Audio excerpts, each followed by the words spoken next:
If you're looking for business and lead generation, a lot of how I helped scale was leveraging data the right way. And so I started like actually bifurcating work and personal. So in my mind, as I walk through the door, I leave the Warblade at the front. In the US, particularly as you're trying to scale your company, just know that there's actually a cost to scaling as well, which we went through growing as fast as we did. Welcome to The Growth Switch, the podcast where we explore the strategies, struggles, and breakthroughs of bold business leaders. I'm your host, Jules Fox, growth strategist and lead content creator at Aries Media. I'm here to uncover how today's top brands are scaling, overcoming challenges, and unlocking sustainable success. Now, for those of you just tuning in, Aries Media helps grow successful brands like yours with comprehensive, hands-on support for sales, business development, and performance marketing. Go ahead and drop growth into the comments if you want to learn how to do that. Today, we are lucky enough to have Matt Fuhrman on the podcast. He's the founder and CEO of Core Group Resources. It's a purpose-driven recruiting company. He's a market connector. He blends his background in maritime logistics, beatboxing, and global economics to help people and companies find their true calling in turbulent times. Matt, welcome to the podcast. Thank you, Jules. Yeah, glad to be here. Thank you. Yeah, no, super stoked to have you on the podcast. So tell me a little bit more about Core Group Resources. I want to know, like, what was the product market fit when you were looking at it and thinking to myself, I want to create this thing and bring this to life? It was a little bit of a haphazard decision making. So I wanted to play football in college and was trying to go to college for free, and because parents didn't have a lot of cash saved for college. So I was looking at the military academies, West Point, Air Force Academy, United States Merchant Marine Academy. And I went and visited those, and the United States Merchant Marine Academy gave me the opportunity to play football there. And so I went and played football. Guy out of Georgia. Suddenly I'm in New York, and then I'm like, what's all this ship stuff? And then they cast you on merchant vessels for a year to learn what not to do with a bunch of old salty mariners. And you pop off these ships with kind of like the entirety of life lessons of what not to do. And then you try to figure out where you're going to go. And so I sailed on ships for a little while. I worked at the Port of Miami doing terminal ops, bored out of my mind. I started trying out for reality TV shows and ended up being the first contestant ever on America's Got Talent doing beatboxing. I was kind of an unguided missile until I actually got pulled to be the opening beatboxer act for Jeff Foxworthy at a Christian conference called Capitalism. And there was a guy speaking on strength finders. And it's a Gallup group that kind of reverse engineer strengths. And so I started doing a lot of psychometric testing on myself as a 22-year-old. And I said I needed to be in sales or HR. And a recruiter job popped up. And I was like, all right, there's a little bit of sales and there's a little bit of HR blended into one that falls into my strength pool. And it just so happens the job popped up as a maritime recruiter in South Florida, where I lived in Miami Beach. And so small little micro window, took it, started putting deals together, calling friends to get jobs. And all of a sudden, it just, it all just clicked. There was no beginning or end of my day. So I couldn't wait to get into work. Suddenly it was lunch and then the day was over. And that's kind of the power of working in your strengths. I worked for a British company at the time, which, like any British US relationship, there's a lot of strain with the British company that I was working for with the US management. And then the BP oil spill kicked off and I got siphoned into Houston to help cauterize the bleeding on the BP oil spill for BP itself. And so took a job, ended up in Houston, worked there for 2 years. And then they were venture capital backed. They went to go sell. And I just had this like calling and this feeling that I needed to, do business kind of as mission and ministry. Like I really found like when my parents lost their jobs as a kid, this recruitment thing was more than just chasing the commission check. It's actually like beaming cash into people's living rooms. And so I'm like tied into this connector, working inside of my strengths, missional environment. And so I just kind of fell in love with helping people find work. So I founded Core Group Resources in 2012 and started doing direct hire. We opened up a contracting arm and we stayed small for like the first 7 years. And then I got into a business group called C12, which is like a Christian CEO business owner network. And you're around peers of guys that have scaled their companies from like 2 million to 200 million. And so you start to learn actually how to scale. And so I learned from these guys how to actually kind of build the company. And so I ended up growing the company. We were Houston's fifth fastest growing company from 2020 to 2022. And that's its entirety. We grew it almost 400%, went from 15 employees to 90. And it was a total chaos ball. I can tell you exactly what not to do in that scenario because it was a brutal process. Yeah. We've since leveled off, and now we've been cleaning the system, looking to kind of push beyond that $50 million ceiling that we've kind of hit now. So that's where we're at. But a lot of it is if you're looking for business and lead generation, a lot of how I helped scale was leveraging data the right way. Right. It's arranging your data. It's arranging your revenue operations into an assembly line that really helps move things faster through the pipeline. So revenue operations kind of became like a wired connector engineer's mindset. I went from recruiter and turned into like partial data scientist, CTO, and just engineer of how leads and people move through our system. And so, it's a little bit about me, 4 kids, married 18 years. So, trying to hold all that together. Honestly, starting a company in the middle of just only having 2 kids and cranking 2 more out while starting a company at the same time. I literally started the company at the worst point if you look on a graph and when you shouldn't start a company, that's when Yeah. that's when we got started. So. Adrenal fatigue, your absolute most tired, like least productive self, also decided to take on extra work nights and weekends to just bear Right. this company baby up as well, Yeah. It's like having had a kid, having had a company, they're kind of similar. You nurture it, you love it, you bring it up, and even when it's difficult, you're always there for it. You're right. It's an entity that has needs, once yells at you sometimes. No one's written a book yet on being married to your wife and being in a relationship with an entity and how do you co-manage the two. It's a It's great idea, actually. it's a real thing. Yeah. Yeah. Yeah. Yeah.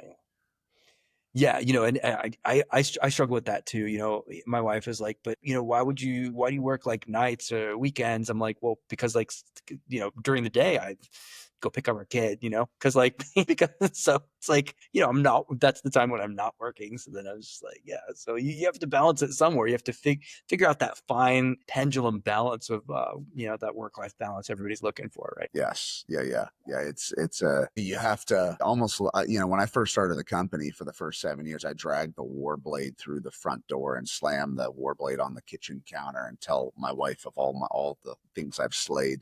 And what I've discovered is, if you look kind of in the Bible, David would always leave his blade at the front door and he would go play the harp inside of his house. He actually switched modes. Yeah. And so I started like actually bifurcating work and personal. So in my mind, as I walk through the door, I leave the Warblade at the front door, and I move into harp player in my mind. Nice. And some work stuff does creep through, but it's not like the number one. You switch modes when you enter. I think a lot of entrepreneurs and guys that are like grinders get into this mode where they have to drag the Warblade through, and they're like their market profile and their warriors in their house reigning terror, in the kitchen. And so, but no one talks about that either. It's like, that's Yeah, important stuff. And it's interesting because I feel like a lot of people maybe have some superficial things that they think about, talk about, but yeah, really some of the most important things in your life, like the people that you're closest to, are the things that we probably should be talking about. honestly, yeah. Well, because in the US, right, capitalism is keeping up with the Joneses, get the big house, get the nice cars, making sure you're leveled up with your neighbors, right? And then like, what's the suffrage, right? It's like grinding your brain calories you're taking away from your kid's nighttime bed story. Like what's the value of that? There's no dollar value applied. And there does need to be a flip of script on, really managing that line between marketplace conquest and at home heart player kind of, and then how do you manage that? And that's another part where, in the US, the capitalistic mindset is to grind, rise and grind, baby, and just get after it. And I enjoy it. And actually, sales and or connection actually can become an addiction as well. And the dopamine release of getting your next deal and throwing a harpoon into a whale, and that can actually corrupt relationship as well. So I think in the US, particularly as you're trying to scale your company, just know that there's actually a cost to scaling as well, which we went through growing Yeah. as fast as we did. Yeah. So, you've talked about this connection vortex that drives your work. Tell me a little bit more about that. So, as a recruiter, we pick up work. We live in it's called a three-headed sales monster. So I go out and I canvas businesses to use our services. I then go out to the marketplace to find people to fill those jobs, and I have to sell that company to that candidate pool, and then I have to Mhm, sell the candidates back into the company, right? So mhm, it's one of the only markets where your product has a choice whether it wants to go to that organization or not. And so yeah, there's this psychological like matchmaking dynamic. It seems easier than it actually is. Do you know what I mean? It's trying to amalgamate minds together to like each other and want to work with each other and do life together. It's an actual full process. And so the connections vortex that we're in is, for years, it was everything in your mind as a recruiter. I used to joke with people, I'm like $2 million Matt. It's about as much as I can do in a year processing everything through my brain. But when I started viewing the database as an extension of the mind, mhm, and then how make connections happen faster through that, that's when we actually started to kind of grow, and I started to get mhm, outside of myself. And so using the systems we build to help connections happen faster through our yeah, consultants is kind of a mindset shift you have to have, because a lot of these guys that are like awesome rainmakers in our business, they get capped at like 1.5 to 2 million. It's like kind of that's it. And if you're trapped mhm, inside your own cerebral cortex, you just have to be okay. And there's nothing wrong with that. It's moves mhm, into a lifestyle business, and that's okay. But yeah, if you want to grow something, you kind of have to die to self and build a machine around others. If that makes sense. yeah. So it is interesting. That's a good way of putting it, is that, in this industry, unlike almost any other industry, this product sort of has a choice because these are real people and people have free will.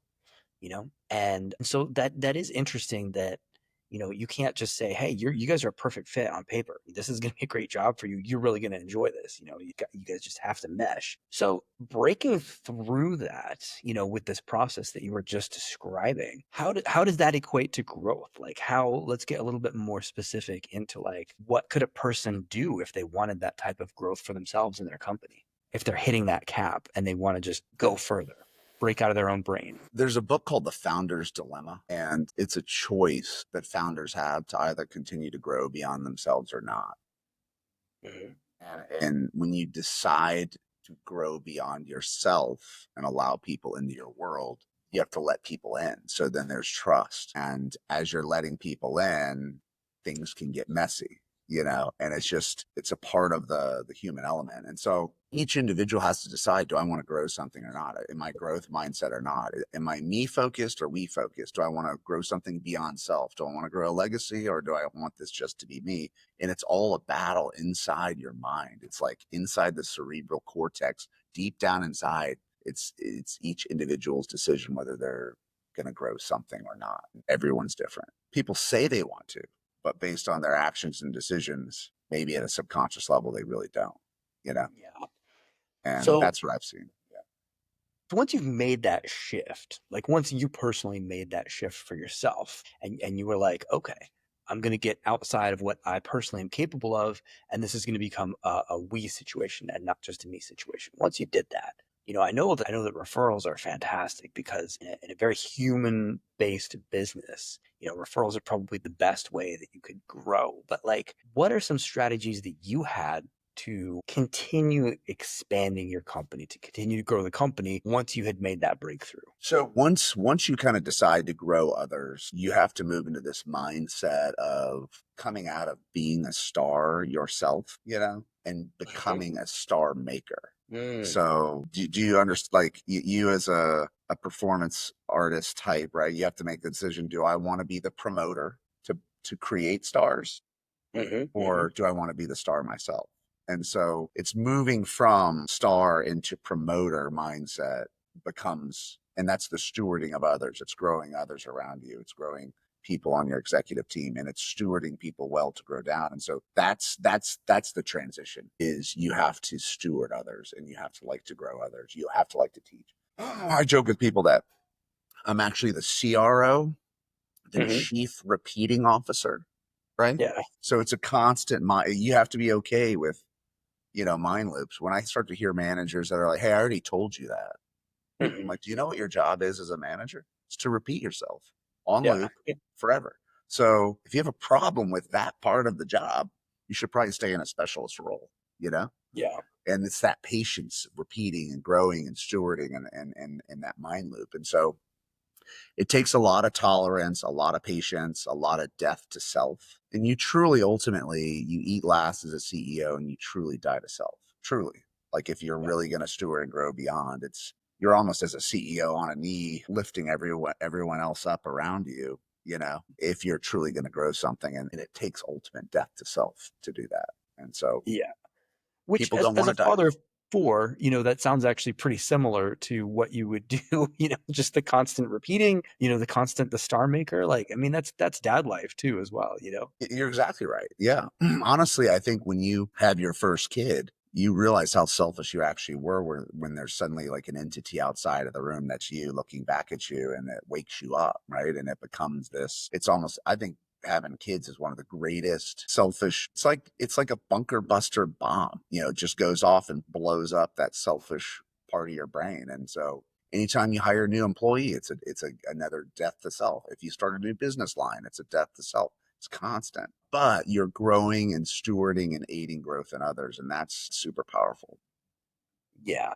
And there's maybe like a rebirth, a reborn type of life in there of just like it's the death of the old self, but now, you're coming back at this with fresh eyes, fresh life energy. It last year we went through, I mean, we went from essentially 20 to 43 million, and it was diabolical, and we had to clean up. And I told the company, we're going through a metamorphosis. I actually called it a metacorphosis, and it's when a caterpillar turns into a butterfly. And as we're going through this process, it's getting worse and worse and worse and worse and worse. And it gets so horrific that, like, I finally actually asked ChatGPT. I was like, hey, does a caterpillar actually die in the cocoon to become a butterfly? And the answer is yes. It becomes a new entity, you know, like it Yeah. actually transforms into a new Yeah. entity in its entirety. That death to self and that death to grow actually allows you to morph into a new entity, and allows you to become a butterfly and expand the wings and move on to the next level. Yeah. And a lot of people don't want to go through that. It's horrific. It is, but that's fascinating. And also, the end of the light at the end of the tunnel is that you're a butterfly, and you have new capabilities that you wouldn't have had as a caterpillar, new That's true. perspective, new point Yeah. of view. Yeah, that's true. Yeah. Yeah. So yeah, it's a lot of guys are like, man, I want to be in your desk. I'm like, oh, do you really know what it takes? Like truly know what it takes. And it's that death to self. It's the growing of others. It's becoming the star maker. As long as you're willing to do that and have the patience to do it, then go for it. And that's what it truly takes as a leader of business. So, but it's super fun, right? The beauty is you're constantly renewed every day. Mhm. Your mindset drives I look now at employee issues as challenge opportunities. Like something happens, I'm like, all right, where, you know it's more of a puzzle. So it's flipping mindset into, oh, I have to deal with another guy, to like how do I solve this puzzle? And it's Mm. using crisis as opportunity, using personnel shifts and arrangement as opportunity. You do become different in that aspect. And so I had to grow a lot as an individual, scaling up. I had to die to self in certain areas that I'm like, oh, I'm good there. And you're like, no, you're not. And you just get crushed out of you. And then you're like, all right, now you're ready. Yeah. So, Yeah. So it um, sounds like there's been a lot of chaos with this absolutely massive, thriving growth that the company has had, because of this new approach, because of these unique ways of thinking about this. So as you are continuing to progress, as you're continuing to grow, as you personally are learning new things, what do you think is the most effective for your company, for yourself, as far as like managing that rapid new growth? I'll tell you what not to do. I think those are the most important aspects. Yeah. from 5 to 10 million, you can manage everything pretty much as is. I think you have to add one or two extra accountants, but you can kind of scrap it together. When you hit 30 people, there's a thing called span of control. Basically, it's almost humanly impossible to manage like high capacity people. Average people can manage about 12 people. High capacity people can potentially manage about 20. Once you go beyond 20 people, it drops off. There's just no way to actually manage through 20 into 30. So that was mistake number one. I should have had an org chart set up. Like if you're hitting 12 and you're a moderate capacity guy, like get your org chart set up, who's reporting to who. Don't take it all on yourself. Because at one point I had 30 people reporting to me. The next mistake I made was waiting to hire a controller or a CFO. So we hit 23 million. It was me, one full-time accountant, and a fractional accountant running the books. All of it. It's just like you don't do that. Like I should have hired a controller the moment we crossed the $15 million threshold.